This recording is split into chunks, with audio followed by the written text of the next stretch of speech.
তুফান বছরে একাধবার আসে। না রে ভাই, এই তুফান বছরে এক দুইবার আসে না, বাংলা সিনেমার ইতিহাসে প্রথমবারের মতো আসতে যাচ্ছে। তুফান হইতেছে। হ্যাঁ, আপনি খুব সহজেই বলতে পারেন এই সিনেমাটা গরিবের অ্যানিমাল কিংবা কেজিএফ রকি ভাই লাইট ভার্সন।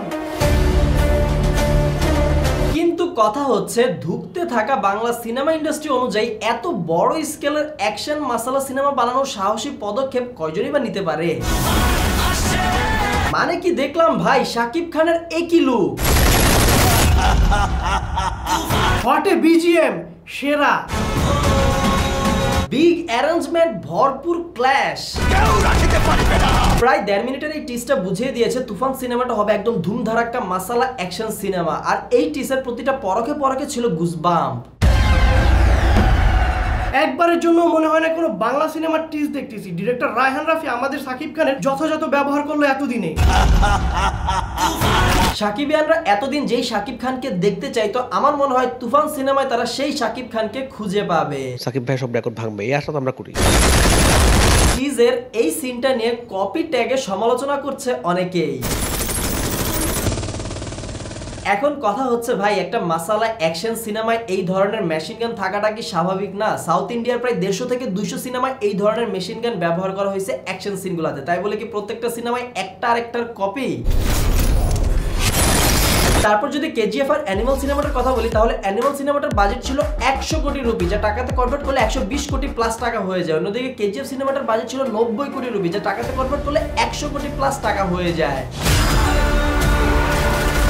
আর এইদিকে তুফান সিনেমাটার বাজেট হচ্ছে 15 থেকে 20 কোটি টাকা। তো এই জায়গায় কথা হচ্ছে, মাত্র 15 থেকে 20 কোটি টাকা দিয়ে ডিরেক্টর রায়হান রাফি যদি 100 কোটি বা 120 কোটি টাকার অ্যানিমাল বা কেজিএফ এর সাথে তুলনা পায়, তাহলে একবার চিন্তা করেন তার টিম যদি 100 থেকে 120 কোটি টাকা বাজেট পেত, তাহলে কি সিনেমা বানাতে পারতো। আমার ফুল টিম সবাই জান প্রাণ দিয়ে চেষ্টা করছে। অন্যদিকে আবার কয়দিন ধরে ফেসবুকে দেখতেছি শুধু ছবি লিক হয়, বিভিন্ন শুটিং সেটের ছবি ভাইরাল, শুটিং সেট থেকে ছবি লিক হয়। প্রথমে লিক হলো তুফানের ছবি, তারপর আসলো জঙ্গলিয়ের, তারপর আসলো আবার নীলচক্র।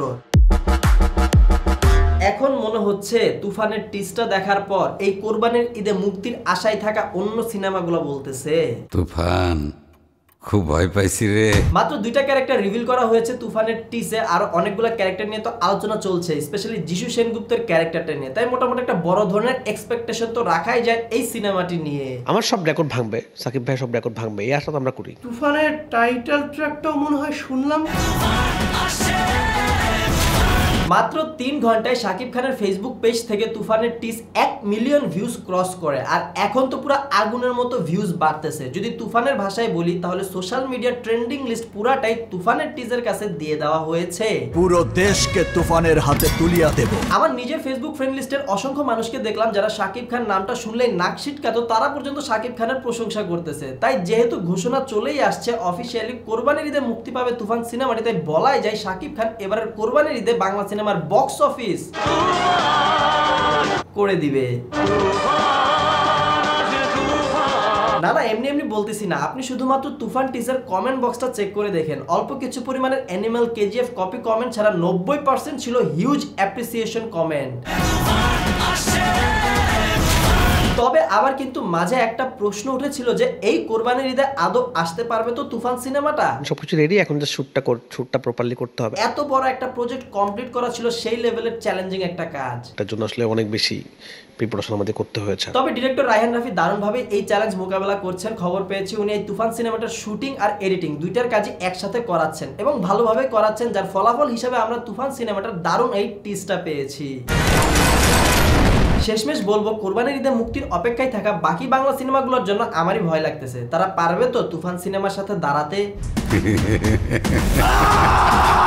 সো গাইস, ভিডিওটা এতটুকুই ছিল তুফান সিনেমাটার টিজ নিয়ে। আপনাদের কি মতামত? শাকিব খানের নতুন লুক আর সিনেমাটা কেমন হতে পারে? আপনাদের এক্সপেকটেশন কিরকম সেটা কমেন্ট বক্সে আমাদেরকে জানান। আপনারা সবাই ভালো থাকবেন, সুস্থ থাকবেন, দেখা হবে আপনার সাথে পরবর্তী ভিডিওতে খুব জলদি।